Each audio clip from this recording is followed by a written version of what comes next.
हरी हरी हरी हरी। धन्यवाद। फिर जोर से बोला करो। संजय,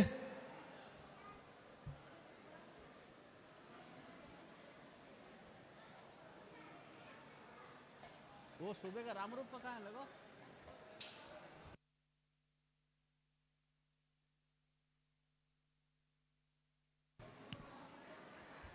सब लोग हाथ जोड़िए, इधर देखो माता जी, हाँ घूम जाओ, आगे बढ़ो, आगे बढ़ो, हाथ जोड़िए सब लोग, सीधा बैठो, रीढ़ की हड्डी सीधा करो। हाँ,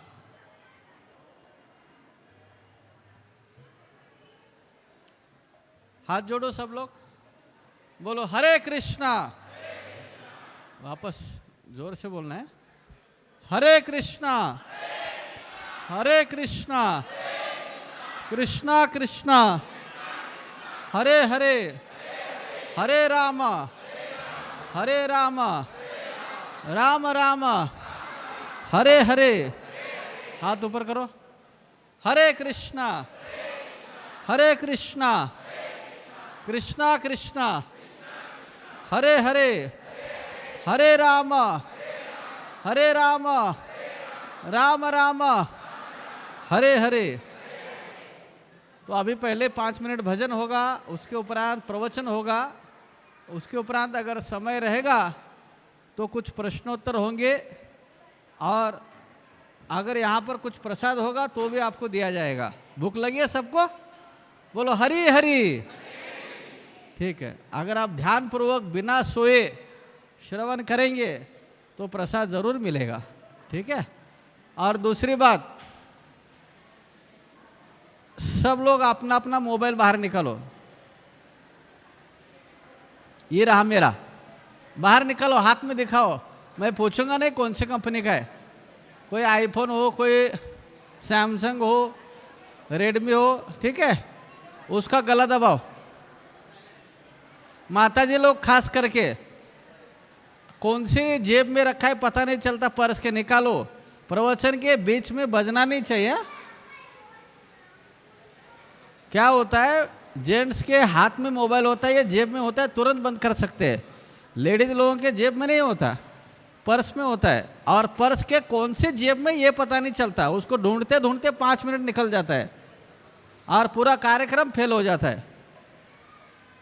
बीच में बजना नहीं चाहिए मोबाइल, ठीक है। निकालो मोबाइल बाहर और उसका गला दबाओ।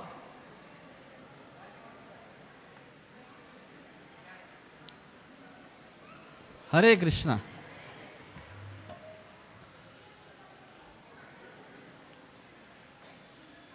जय राधा माधव कुंज बिहारी,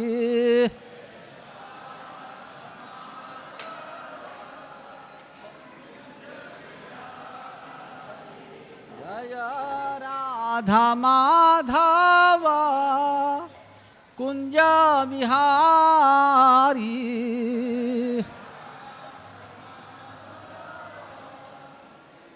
बजाओ।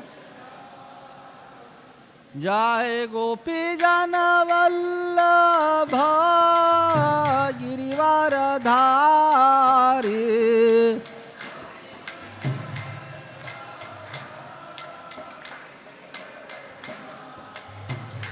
जय गोपी जन वल्लभ गिरिवर धारी।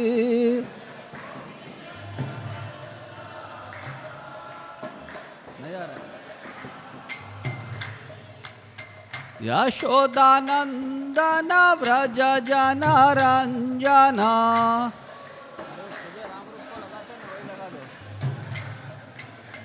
यशोदानंदन व्रज जन रंजन,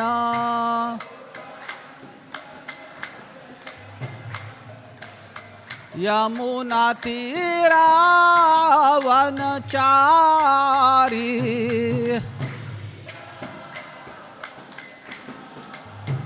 यमुना तीरा वनचारी।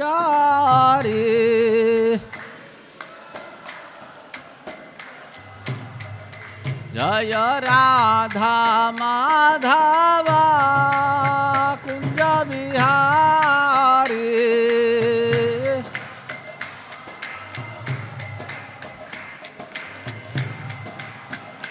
जय राधा माधवा कुंज बिहारी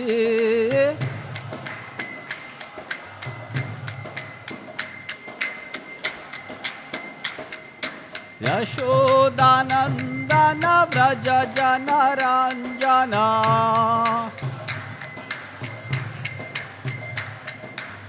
यशोदानंदन व्रज जनरंजना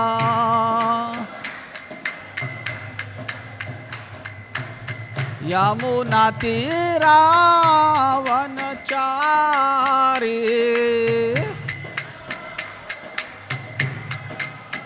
यमुना तीरावनचारी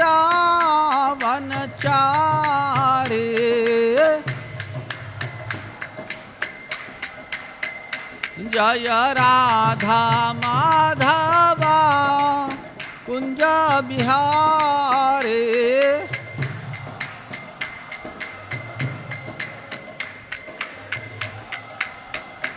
जय राधा माधवा कुंज बिहारी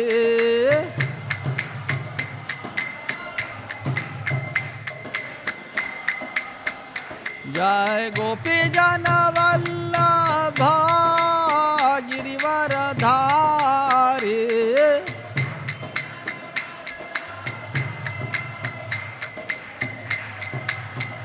जय गोपी जन वल्लभ गिरिवरधारी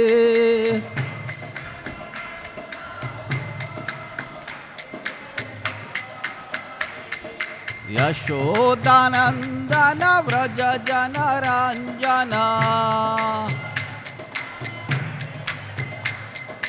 यशोदानंदन व्रज जनरंजना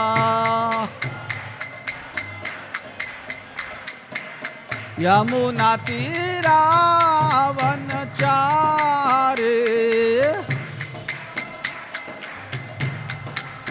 यमुना तीरावनचारी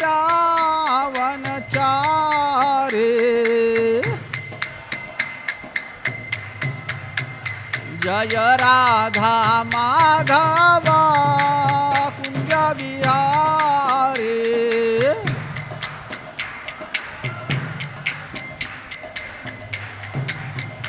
जय राधा माधवा कुंज बिहारी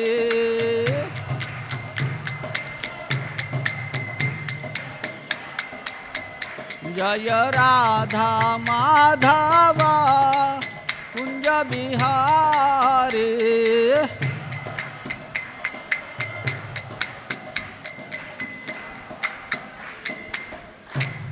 जय ओम विष्णुपाद परमहंस परिव्राजकाचार्य अष्टोत्तर शत Shri Srimad his divine grace A C Bhakti Vedanta स्वामी जगद्गुरु शील प्रभुपाद की ग्रंथराज श्रीमद् भगवद गीता की समवेत उपस्थित भक्तवृंद के गौर प्रेमानंदे ओम नमो भगवते वासुदेवाय ओम नमो भगवते वासुदेवाय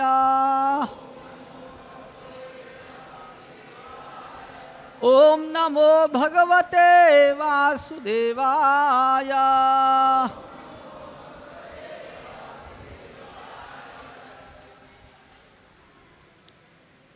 आज हम पढ़ रहे हैं भगवद गीता अध्याय 18 श्लोक संख्या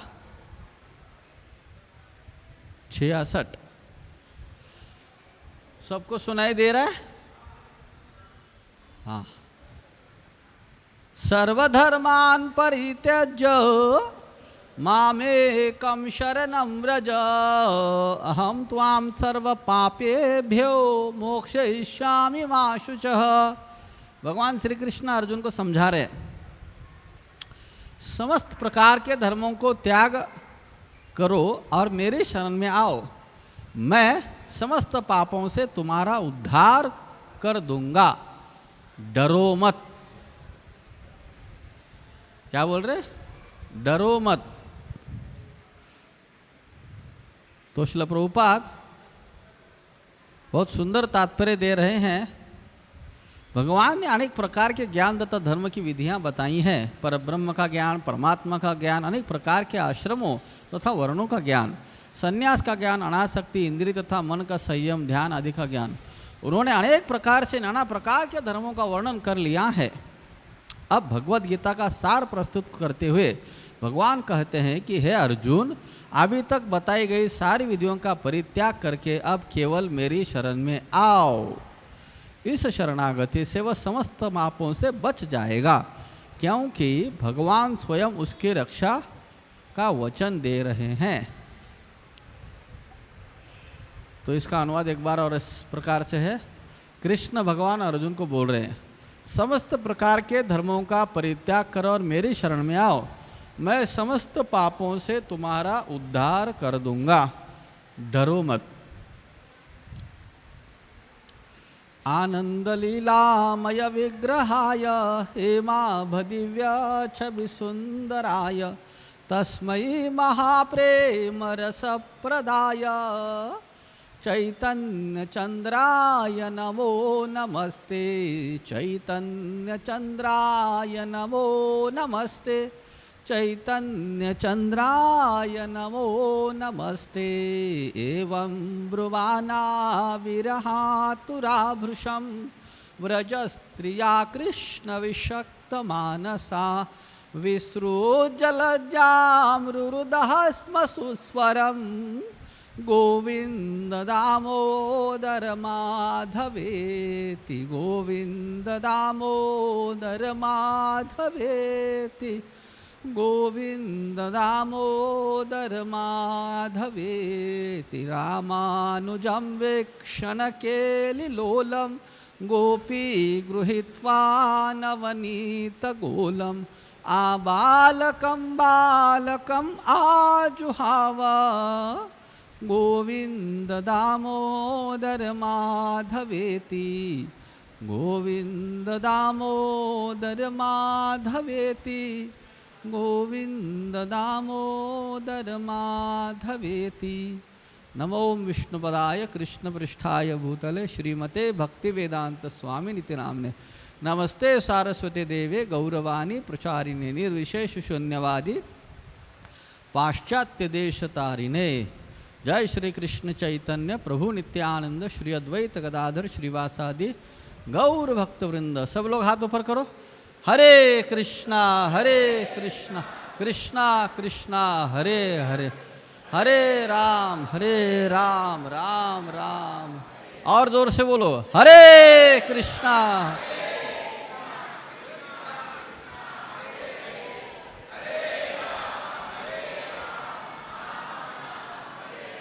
हरे कृष्णा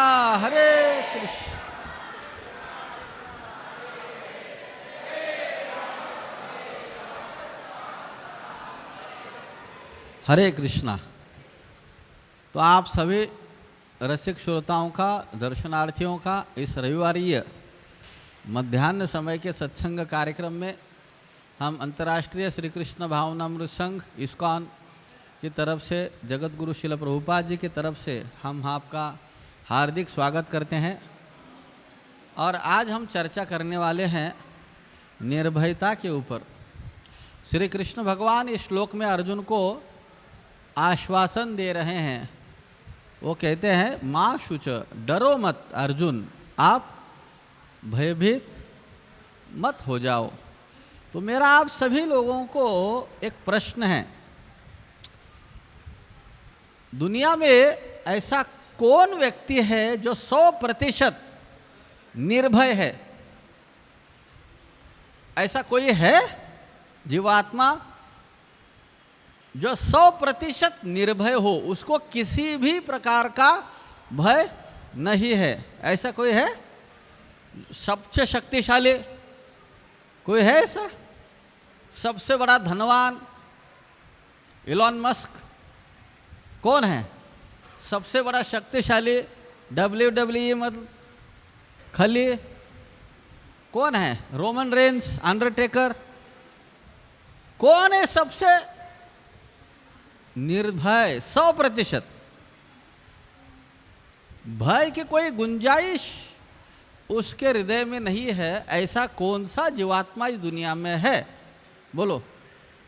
मतलब सभी जीवात्माओं के हृदय के अंदर, उसके कंदरा में किसी न किसी प्रकार का भय, किसी न किसी प्रकार का डर अवश्य होता है कि नहीं? तो हम में से मौजूद यहाँ पर जो भी महानुभाव, दर्शनार्थी, श्रद्धालु, रसिक, श्रोतागण बैठे हुए हैं, इसमें से ही जीवात्मा है ना। हमारे अंदर भी कोई डर हो सकता है ना? थोड़ा तो है, थोड़ा तो होता ही है। ऐसा कोई जीव नहीं हो जो डरा हुआ नहीं हो, थोड़ा तो भय होता ही है।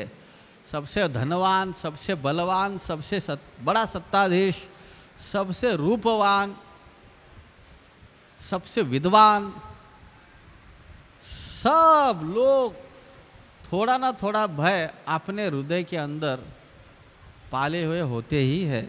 ऐसा कोई व्यक्ति नहीं है जो निर्भय हो। कपिल देव भगवान अपनी माँ को बताते हुए समझाते हैं, भीषस्मात् वातो, मेरे भय से पवन बह रही है, मेरे भय से अग्नि लोगों को दाह करती है, मेरे भय से सूर्य तपति मद भयात, सूर्य भी मेरे भय के कारण तपन करता है। क्योंकि कपिल देव भगवान है और भगवान के डर से मृत्यु धावति पंचमहा, लोगों की मृत्यु हो रही है। तो अलग अलग प्रकार के देवी देवता भी भगवान से भयभीत है। तो इस दुनिया के जो क्षणभंगुर जीव है, जिनकी आयु बहुत ही अल्पावधि की है, जिनकी शक्ति बहुत क्षीण है, तो ये भी भयभीत होते कि नहीं? तो हम सब लोग कम अधिक मात्रा में थोड़ा तो भयभीत है ही। ऐसा कोई नहीं बोल सकता मैं 100% निर्भय हूँ। तो ये आज का प्रवचन ऐसे लोगों के लिए है, ठीक है? तो हमें निर्भय कैसे होना चाहिए उसके ऊपर है। तो समस्या क्या है? भय, ये समस्या है। शास्त्रों में एक वचन आता है, आहार निद्रा भय मैथुनम च सामान्यमेतत् पशुभिर्नराणां धर्मो हि तेषाम् अधिको विशेषो धर्मे नहीना पशुभिर्समान। आहार, निद्रा, भय और मैथुन, ये 4 चीज़ें सभी जीव जंतु प्राणी मात्र करते हैं। खाना, सोना, मैथुन और स्वयं की रक्षा करना या भयभीत होना, ये सभी जीव जंतु करते होते हैं। श्रील प्रभुपाद एक तात्पर्य में बताते हैं, ये चारों में से भय जो है वो बहुत खतरनाक है। सब लोग भयभीत होते हैं, आशंकित होते हैं, डरे हुए होते, क्या होगा पता नहीं, क्या नहीं होगा पता नहीं, बराबर। और ख़ास करके बम्बई वालों को तो डरना ही चाहिए। ये एक ऐसा शहर है जिसके ऊपर बड़े बड़े दुनिया के राष्ट्रों ने परमाणु अस्त्र ताने हुए हैं। कब कोई एक सिरफिरा आदमी आएगा और बटन दबाएगा, बोल नहीं सकते। सच बोल रहा हूँ। क्योंकि भारत को अगर हराना है युद्ध में तो पहले बम्बई को डुबाना होगा। इसके चलते हमारे अड़ोस पड़ोस के और हमारे जो भी शत्रु देश है, बड़े बड़े परमाणु लेकर इस बम्बई शहर पर ताने हुए बैठे हुए। हमको लगता होगा कुछ नहीं होगा, लेकिन एक सिर फिरे आदमी की ज़रूरत है बस। वैसे तो बहुत सारे हैं। जैसे एक विद्वान ने बोला था, we have guided missiles and misguided man. हमारे पास बहुत ही प्रशिक्षित क्षेपणास्त्र है और सिर फिरे लोग हैं उसको संभालने के लिए, है ना। तो कब क्या होगा बोल नहीं सकते। तो इसीलिए हालात बहुत गंभीर है। हम जितना आसानी से ले रहे वैसे है नहीं है। ये तो मैं अंतर्राष्ट्रीय स्थिति का बोला, देशांतर्गत अंदर भी कुछ आसान माहौल नहीं है, वहाँ भी बहुत सारा गड़बड़ है। गड़बड़ तो हर जगह है। भय ये समस्या है। अब ये समस्या का थोड़ा बहुत विश्लेषण हम करेंगे। भय किस प्रकार का होता है, अलग अलग प्रकार का भय, और उसके ऊपर क्या उपाय योजना है, और हमारे लिए आज क्या करने लायक है, वो भी हम चर्चा करेंगे। क्योंकि मैं तो कुछ शास्त्रों से यहाँ वहाँ से उद्धरण देते रहूँगा, प्रमाण देते रहूँगा, आप सुनेंगे, प्रसाद पाएंगे और हाथ धोकर निकल जाएंगे। बाकी करना क्या है, घर जाते सो जाएंगे। करना क्या है, उसका action plan, carry home message, take away, वो भी दिया जाएगा। इसलिए शांत चित्त से मोबाइल ऑफ करके बैठिए। बीच बीच में व्हाट्सएप का मैसेज चेक मत करो, आया तो भी ध्यानपूर्वक श्रवण करो। सेंचुरी क्रिकेट में मारते हैं, बराबर, क्या बोलते हैं उसको, शतक बनाना। अभी हमको सेंचुरी बनाना मतलब क्रिकेट की समझ में आती है, दूसरी कोई आती है? हाँ, दूसरी कोई सेंचुरी आती है? बिल्कुल नहीं। अरे लेकिन ये शतक बनाना, सेंचुरी बनाना, ये कोई आज की तारीख में नहीं बनता। ये प्राचीन जमाने का काम है। जब तक आप सेंचुरी नहीं मारते तब तक आप इंद्रदेव बन ही नहीं सकते। पता है, इंद्र का एक नाम शतकर्तु है, सेंचुरियन, शतकर्तु। 100 अश्वमेध यज्ञ किए बिना कोई इंद्र बन ही नहीं सकता। 100 अश्वमेध यज्ञ करेगा तभी वो जा करके इंद्र बनेगा, नहीं तो नहीं बन सकता। 100 जन्म अगर आप वर्णाश्रम धर्म के अच्छे तरह से पालन करेंगे तो आप ब्रह्मा जी बन सकते हो। तो ब्रह्मा से लेकर इंद्र से लेकर सब लोग सेंचुरियन ही है, ठीक है। प्राचीन जमाने में क्या होता था, बड़े बड़े विद्वान लोग संस्कृत रचनाएं करते थे 100 श्लोकों की, उसको भी शतक कहते थे। जब दिग्विजयी केशव कश्मीरी पंडित नवद्वीप धाम आया था तब निमाय पंडित उनके साथ विवाद किए और केशव कश्मीरी पंडित ने गंगा मैया के स्तुति गान पर कुछ चंद मिनटों में गंगा मैया के स्तवन के उपलक्ष्य पर 100 श्लोक लिखे थे, कुछ चंद मिनटों में। उसको भी शतक कहते हैं। वो जमाने के लोग विद्वान थे, उनकी सोच विचार पद्धति सतोगुणी थी, इसलिए वो श्लोकों की रचना शतक में करते थे। सार्वभौम भट्टाचार्य जब चैतन्य महाप्रभु को समझ जाते हैं भगवान हैं, तब वो भी एक श्लोकों की रचना करते हैं जिसका नाम होता है सार्वभौम शतक। तुरंत शतक मारते थे वो लोग। उनका स्तर वो उच्च दर्जा का था, इसलिए वो अच्छे अच्छे चीज़ों के शतक करते थे। अभी ये इतना गिरा हुआ है, कोई 11 पागल लोग वहाँ दौड़ रहे हो मैदान में, और पता नहीं कितने 11 करोड़ या 11 अरब लोग वो टीवी पर देख रहे। क्यों दौड़े पता नहीं, क्यों भागे पता नहीं। देखने वाले को तो कुछ मिलता नहीं, समय की बर्बादी हो जाती है, घर में झगड़ा होता है, कोई काम धंधा नहीं हुआ करके, बराबर। जो दौड़ रहे उनको मात्र पैसा मिलता है, बराबर। और आपको बताऊं मैं, लगभग कई सारे इसमें से जो भी इस खेल के निर्णय होते हैं लगभग निश्चित होते हैं, कौन हारेगा और कौन जीतेगा। प्राचीन जमाने में जो संस्कृत की रचना करते थे, ऐसे शतकवीर को राजाश्रय होता था। सार्वभौम भट्टाचार्य को प्रतापरुद्र महाराज का आश्रय था। बड़े बड़े विद्वज्जनों को राजाश्रय था, वो बड़े हो गए। अभी हमारे ऐसे तथाकथित क्रिकेट के खिलाड़ियों को आश्रय है तो वो बड़े बन गए, हजारों कोटि का धंधा करने लगे। क्रिकेट के खेल के अलावा ये लोग दारू के अड्डे पर आपको मिलेंगे, जहाँ पर बार है, दारू के दुकान है, रात के समय जहाँ पर लड़कियाँ नाचती है सिगरेट फूकते हुए, वहाँ दिखाई देंगे। मांसाहार के अड्डे में दिखाई देंगे। ये हमारे रोल मॉडल है, आज के सेलिब्रिटीज़ है ना। समझो कोई क्रिकेट का खिलाड़ी या टीवी के सेलिब्रिटी आ जाए, प्रवचन छोड़ के आप लोग उधर भाग जाओगे, जाओगे कि नहीं उनको देखने के लिए? जैसे कोई सितारा आया है, उनको स्टार्स कहते हैं, बराबर।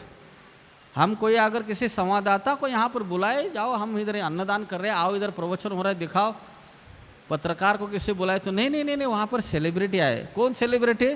जो रोज़ मांसाहार करता है, दारू पीता है, गाय का मांस खाता है, जो रोज़ नए नए स्त्रियों के पास जाता है, उनको हम सेलिब्रिटी करते हैं, बराबर। आज ये हमारे आज के महान सेलिब्रिटीज़ है, सितारे हैं। इससे क्या पता चलता है? वो सेलिब्रिटी को वो खुद नहीं बड़े हुए, हमने बड़ा किया उनको। इससे हमारी नस समझ में आती है। इससे क्या होता है? समाज की नस समझ में आती है। जगत गुरु शिल प्रभुपाद ने इतना सुंदर मंदिर बनाया, यहाँ राधा रास बिहारी सुंदर विग्रह है, सीताराम लक्ष्मण है, गौरनीताई है, कीर्तन होता है, भजन होता है, प्रवचन होता है, अलग अलग विषयों पर प्रसाद होता है, सब कुछ है यहाँ पर। लेकिन यहाँ कितने विरला लोग आते हैं। और यहीं पर कोई अगर तथाकथित सेलिब्रिटी आ जाए बाजू में, तो सब लोग उधर भाग जाएंगे, ऑटोग्राफ ऑटोग्राफ, फोटो, एक सेल्फी दे दो, बराबर। इससे क्या होता है? वो लोगों की महानता समझ में नहीं आती, हम लोगों की नीचता समझ में आती है। अरे ये लोग रोज़ जाके मांसाहार कर रहे हैं, ये लोग रोज़ जाके नशा कर रहे हैं, ये लोग रोज़ नए नए महिलाओं के साथ, पुरुषों के साथ घूमते हैं, ये लोग रोज़ जुआबाजी करते हैं, और ये हमारे हीरो, नेता, लीडर, ये हमारे पूजनीय, आदरणीय, स्मरणीय, प्रातःकालीन वंदनीय, बराबर, ऐसे लोग हैं, है कि नहीं? ये हमारा दुर्भाग्य है और कुछ है नहीं है। हम लोग इनको बड़ा करके रखे हैं। एक 6 महीने पहले ये क्रिकेटर इधर पब में मिला था, मैं नाम नहीं लूँगा यहाँ पर, अच्छी जगह पे, आप लोग अखबार खोल के देखिए, समझेगा आपको। मिला था कि नहीं? आज भी वो खेल रहा है IPL में। एक पकड़ा गया, बाकी कैसे होंगे सोचो आप। इतना गंभीर विषय क्यों बोल रहा हूँ मैं? क्योंकि आज के समाज की जो नस है इतना नीचे गिर गई है। ऐसे गंदे लोगों को हमारा हीरो बना के रखा दिया है, और कुछ नहीं है। प्राचीन जमाने में क्या होता था? जो विद्वत जन होते थे, सार्वभौम भट्टाचार्य, केशव काश्मीरी पंडित, ऐसे बड़े बड़े लोग विद्वान श्लोकों की रचना करते थे। 2-2 मिनट में 100-100 श्लोक लिख देते थे, कुछ चंद पलों में, मिनटों में। उनको महावीर कहा जाता था, उनको विद्वान या उनको सेलिब्रिटी कहा जाता था। क्योंकि उस जमाने का समाज ही कुछ ऐसा सज्जन था, वो किसको भाव देना है वो जानते थे, किसी को भी भाव नहीं देते थे, हमारे जैसा। तो भर्तृहरि नाम के एक राजा थे, उनकी पत्नी बहुत सुंदर थी। लगभग 2000 साल पहले की कहानी है, मेरे ख्याल से वो भोजराज महाराज के इर्द गिर्द रिश्तेदार थे। तो राजा भर्तृहरि वो बहुत पराक्रमी राजा थे, उनकी पत्नी बहुत सुंदर थी। उनके पत्नी के सौंदर्य का वर्णन करते हुए उन्होंने एक शतक लिखा, जिसका नाम था सौंदर्य शतक, श्रृंगार शतक। फिर हुआ ऐसे, उनके पत्नी ने दगाबाजी की। पति राजा भर्तृहरि का प्रेम पत्नी के ऊपर था, लेकिन पत्नी का प्रेम पति के ऊपर नहीं था, सेनापति के ऊपर था। ये जब राजा को पता चला तो राजा ने तुरंत वैराग्य शतक लिखा। उसको वैराग्य आ गया, बोले ये कुछ फायदा ही नहीं इसमें। धिक्ताम च ताम च मदनम च इमाम च, पूरा वैराग्य शतक लिख दिया उन्होंने। और इस वैराग्य शतक में भय के 9 प्रकार वर्णन किए उन्होंने। 1 सेंचुरी नहीं मारे उन्होंने, ट्रिपल सेंचुरी ने वो 3 शतक मारे उन्होंने। पहला तो श्रृंगार शतक, दूसरा तो वैराग्य शतक, और तीसरा एक बार हुआ ऐसे, वैराग्य लिया उन्होंने पत्नी के दगाबाजी के कारण। झोला लेके घूम रहे थे भिक्षा मांगने के लिए। एक बार उनको लघु शंका आई, लघु शंका समझते? लघु शंका आई तो उन्होंने एक पेड़ को टांग दिया अपनी झोला, और वो गए लघु शंका करने के लिए। उसी समय दूसरा एक बैरागी आया, उधर ही उन्होंने झोला लटकाया और वो भी गया। दोनों आया तो अदला बदली हो गया उनके झोले की, और दोनों झगड़ा करने लगे। पहले राजा थे, अच्छे खासी मारपीट हो गई। फिर समझ में आया उसको, अरे गड़बड़ हो गई। फिर उसके बाद उन्होंने एक शतक लिखा, नीति शतक। उस जमाने के राजा लोग भी बहुत बड़े विद्वान थे। ऐसे ही कोई चोरी छुप के या कोई ऐसा पोलराइजेशन करके, क्या बोलते हैं उसके, मतों का ध्रुवीकरण करके कोई नेता नहीं बनता था। वो समझ गए गड़बड़ है। तो उस वैराग्य शतक में भय जो है, जो हम भय के ऊपर चर्चा कर रहे हैं, वो 9 प्रकार का बताया। अभी सुनो कौन सा है। भोगे रोग भयम, जो बहुत भोगवादी होता है उसको रोग होने का भय होता है कि नहीं। जो बहुत खा लेता है, समझो दूध बहुत पी लो कि दूध या दूध के पदार्थ आप खा लो तो भय होता है कि नहीं, पेट बिगड़ने का हो जाता है। या जिसको भी डायबिटीज़ की बीमारी है तो उसको मिठाई खाने के डर होता है कि नहीं। भोगे रोग भयम, अनेक प्रकार के भोगवाद के रोग होते हैं। जैसे जिसको शरीर सुख चाहिए, अलग अलग स्त्री पुरुषों का, उनको कई सारे बीमारियां होते कि नहीं। एड्स है और भी कई सारे, उसको एसटीडी बोलते हैं, बराबर, सेक्सुअली ट्रांसमिटेड डिसीजेस। भोगे रोग भयम, आप कितना भी वैद्यकीय शास्त्रों की प्रगति करो, कुछ भी ढूंढ के निकालो, माया देवी ऐसे ऐसी बीमारियां निकालती है, किसी का बाप कुछ नहीं कर सकता। अब ये फिलहाल का कोरोना ही उसका प्रमाण है। भोगे रोग भयम, कुले च्युति भयम, जो बहुत कुलवान खानदानी परंपरा से आया हुआ व्यक्ति है, उसको अपने कुल की परंपरा का विनाश होने का भय होता है कि नहीं। अर्जुन को भय था लुप्त पिंडोदक क्रिया।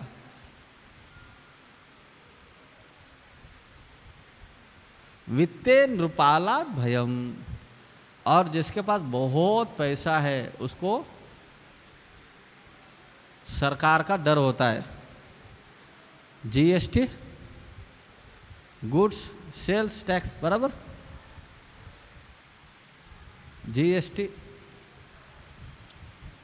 दुर्भिक्षक कर पीड़िता, भागवत का 12 स्कंद कहता है कि कलयुग के लोग ये जीएसटी के कारण, और ये पहले वैट था, वैल्यू एडेड टैक्स, उसके कारण कर पीड़िता, अलग अलग नाम से पैसा लूटना है, बस अलग अलग नाम से लूटना है। कर पीड़िता, बहुत पीड़ित हुए होंगे लोग कलयुग के, है कि नहीं। लोग, भारत में ऐसा कहा जाता है, कई सारे अर्थशास्त्री कहते हैं भारत में पैरेलल मनी बहुत है, मतलब दिखाने का पैसा का अलग है और छिपाने का पैसा का अलग है। आप कोई प्रॉपर्टी खरीदने जाओगे, कोई संपत्ति खरीदने जाओगे तो पेपर पे लिखा जाता है अमुक रकम, फलाना रकम, और दिया कितना जाता है उससे डबल रहता है, शायद कई बार दुगुना होता है कि नहीं। फिर इसको बोलते हैं पैरेलल मनी, ब्लैक मनी। तो भारत में बहुत है ऐसा, कुछ लोग बोलते हैं, मुझे पता नहीं, मेरे पास है भी नहीं, गलतफहमी मत करो, ठीक है। वित्ते नृपालात भयम, और 2-3 साल पहले जो नोटबंदी हुई थी भारत सरकार के द्वारा, ये उसका एक अच्छा प्रमाण है कि लोग सरकार को पैसा देने के बजाय छिपा रहे थे। तो सरकार ने ऐसा नोटबंदी किया कि बहुत सारे लोग पकड़े गए कि नहीं। हाल ही में कोई कानपुर में पकड़ा गया 250-300 करोड़ के साथ। वित्ते नृपालात भयम, एक आध चोर पकड़ा गया तो चोर, नहीं तो वो सज्जनीय रहते हैं, ठीक है। एक आध दूसरा आदमी पकड़ा जाता है, बाकी लोग क्या सज्जन दूध के धुले हुए हैं क्या।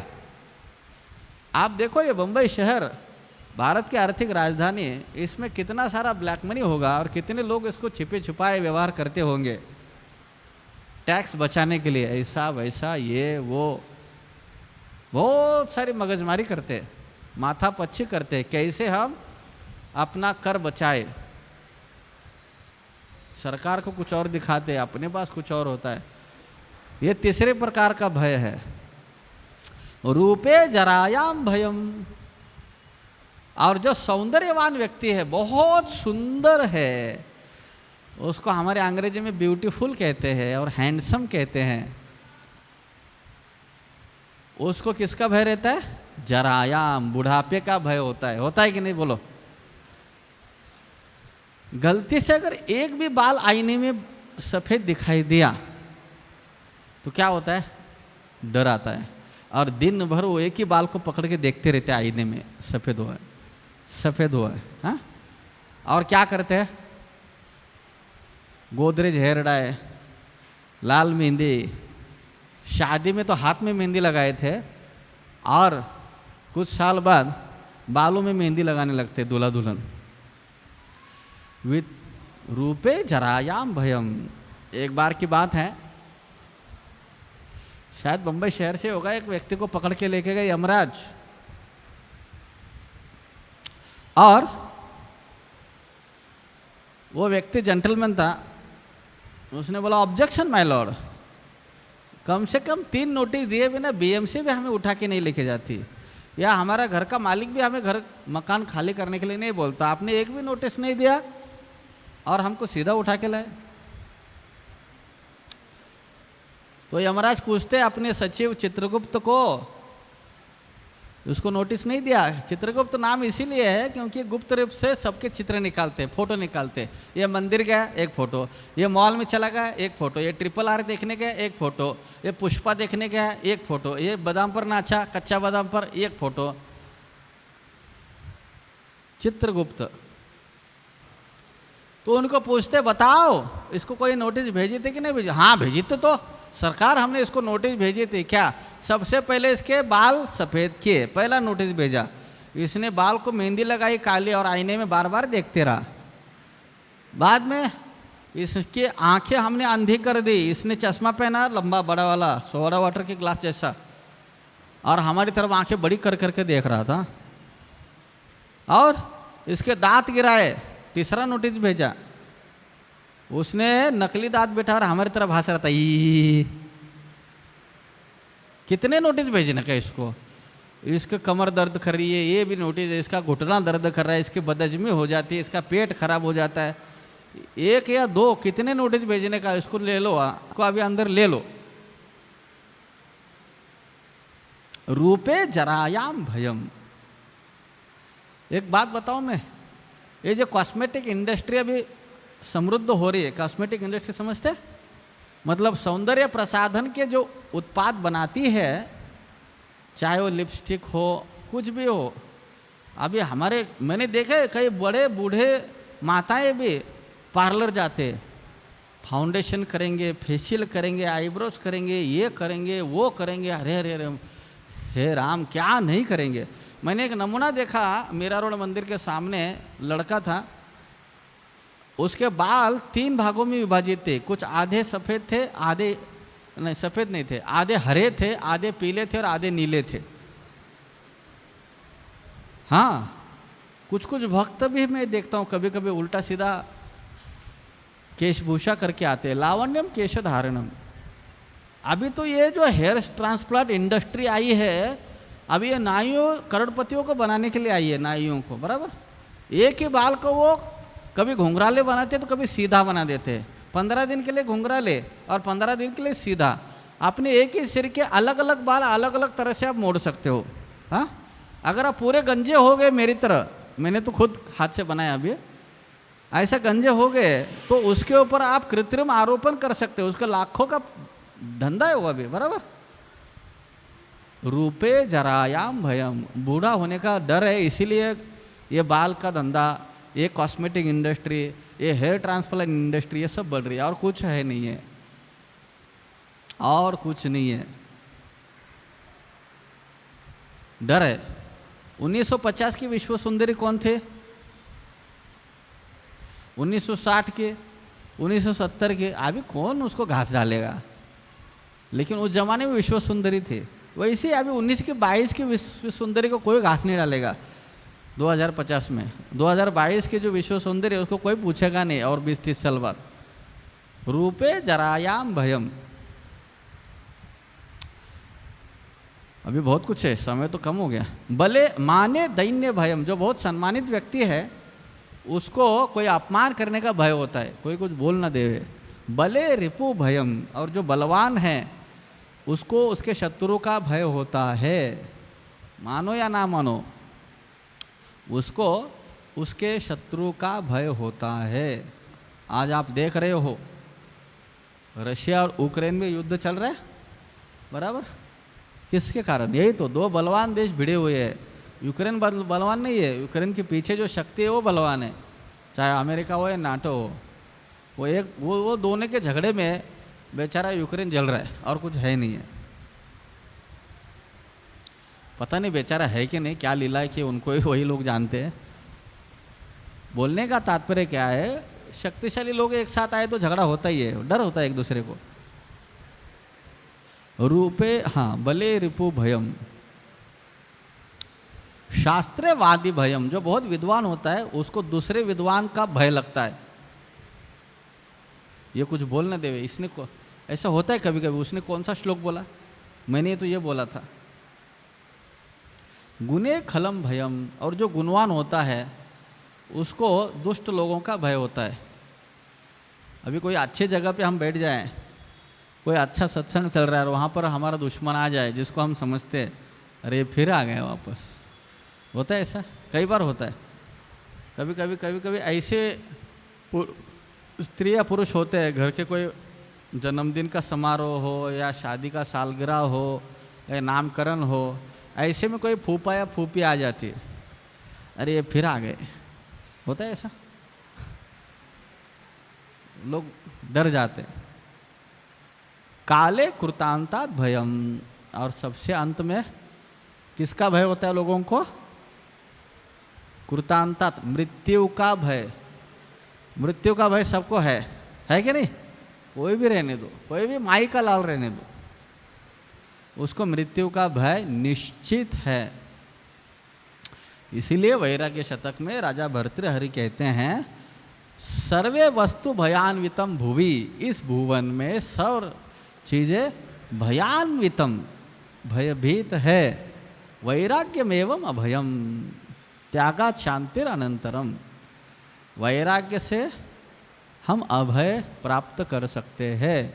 तो प्रभुपाद भगवद गीता के 6 अध्याय के 35वें श्लोक में जब अर्जुन बोलते हैं मैं मन को नियंत्रित नहीं कर सकता भगवान ध्यान योग सुनने के बाद, तो कृष्ण कहते हैं मैं जानता हूँ इतना आसान नहीं है मन को वश करने का, लेकिन अभ्यास है न तो कौन्तेय वैराग्य न च गृह्यते।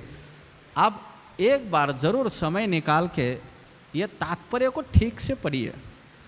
6 अध्याय है, 35वां श्लोक है, एक एक वाक्य पढ़िए और जगत गुरु श्रील प्रभुपाद जी की महानता समझने का प्रयास करिए। ये पूरा तात्पर्य इतना शास्त्र शुद्ध और वैज्ञानिक तरीके से रचना की है प्रभुपाद ने, एक एक वाक्य, उसके ऊपर 2-2 घंटा प्रवचन हो सकता है।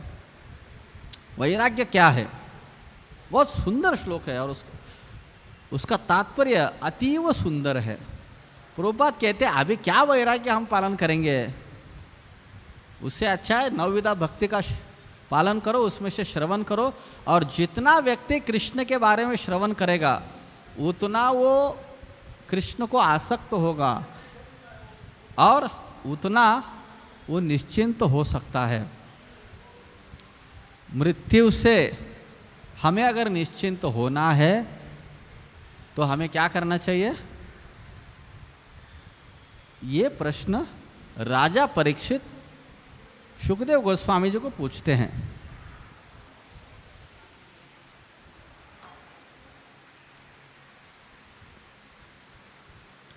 सुखदेव गोस्वामी महाराज अभी 7 दिन में उनकी मृत्यु आने वाली है।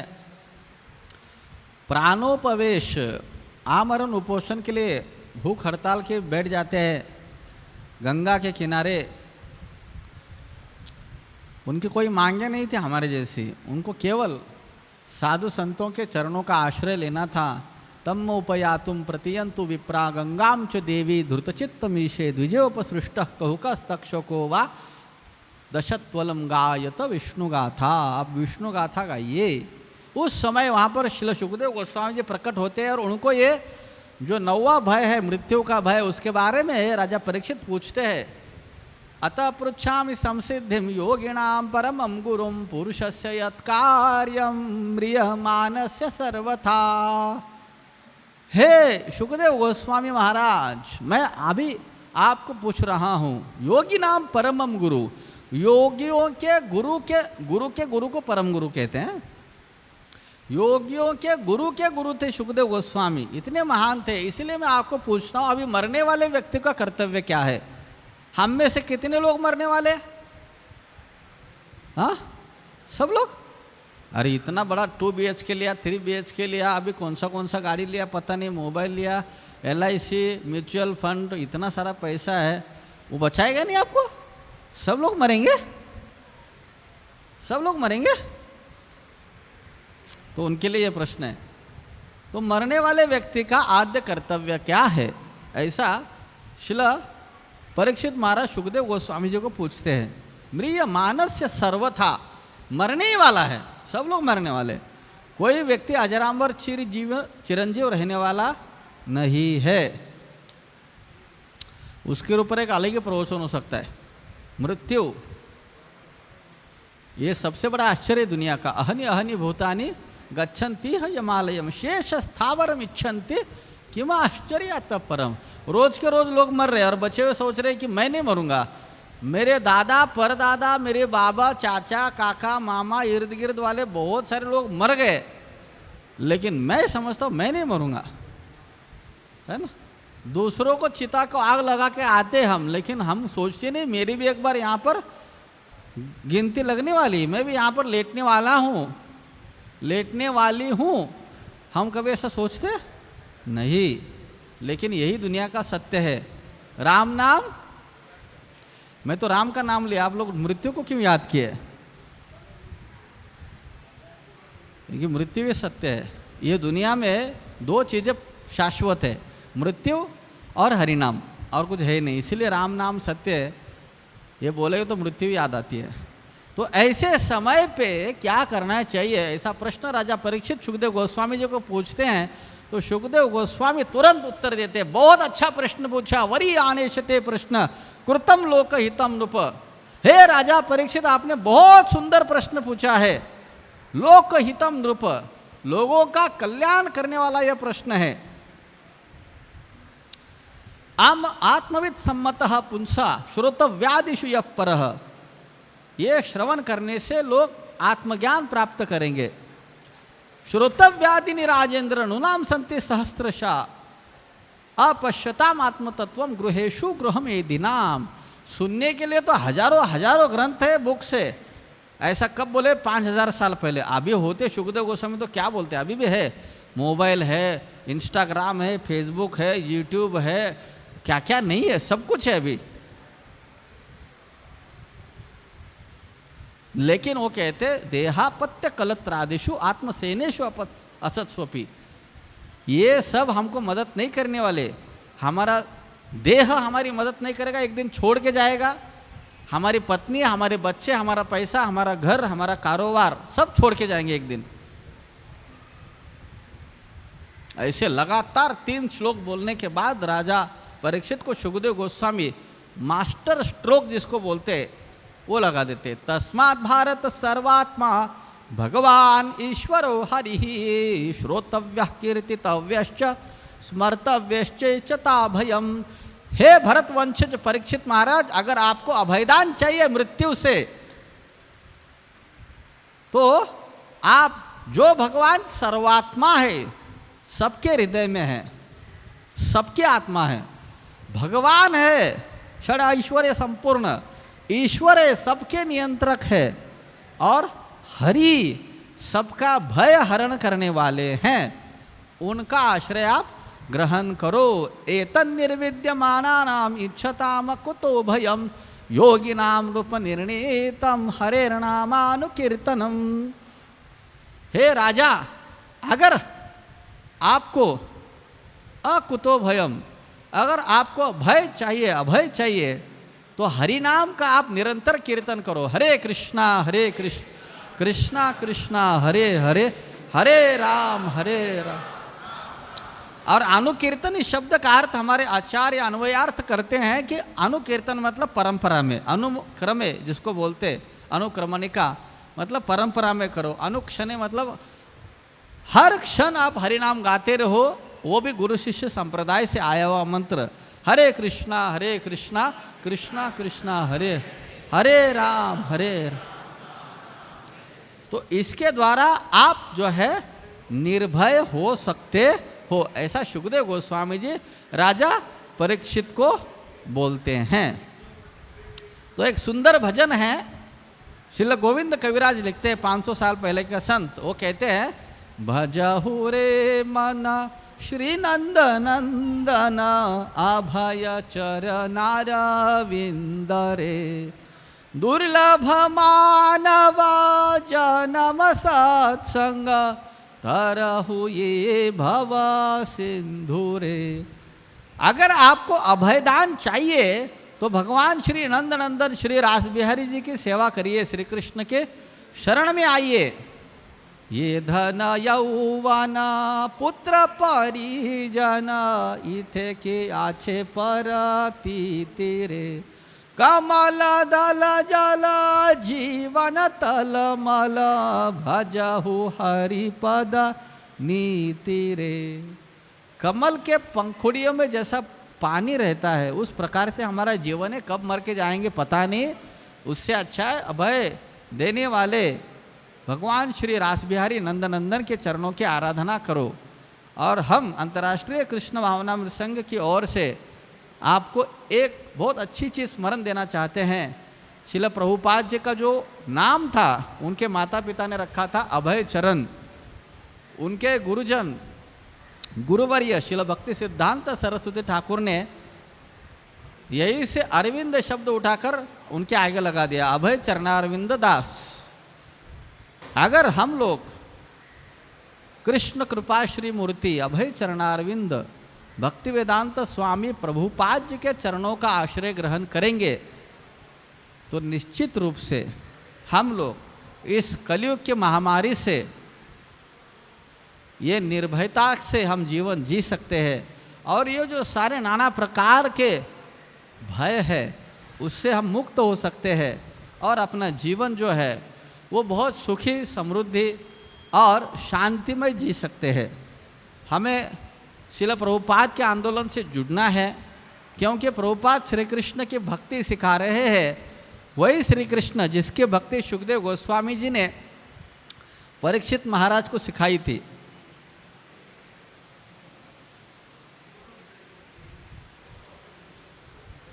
बहुत आसान तरीका है, हरे कृष्णा कृष्णा कृष्णा हरे हरे, हरे राम राम राम। इस महामंत्र का कीर्तन करना है, कथा श्रवण करना है, मंदिर में आना है, भगवान का दर्शन करना है, कीर्तन में नृत्य करना है, प्रसाद पाना है। अगर कुछ सेवा कर सकते हो तन मन धन से सेवा करिए यथाशक्ति यथासंभव, और अपने जीवन में हरिनाम जोड़ो। कुछ छोड़ना नहीं है, जोड़ना है।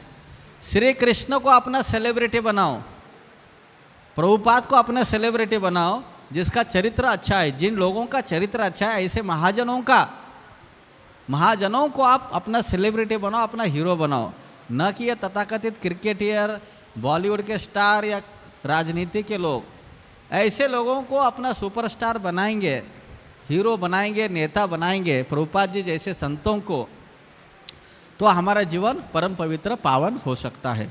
धन्यवाद। हरे कृष्णा। जगत गुरु श्रील प्रभुपाद के, श्री श्री राधा रास बिहारी भगवान के, श्री श्री गौर निताय भगवान के, श्री श्री सीताराम लक्ष्मण हनुमान के, जगत गुरु श्रील प्रभुपाद के। सब लोग एक सांस में अभी जोर से बोलना है मेरे साथ। दोनों हाथ ऊपर करो, बोलो जय जय श्री राधे।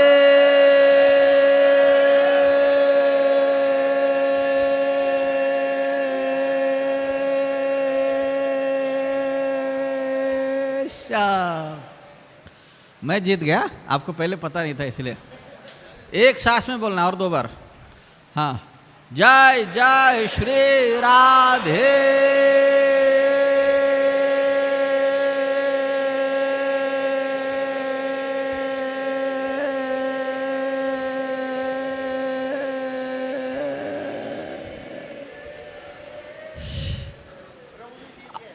और एक बार जोर से, जय जय श्री राधे।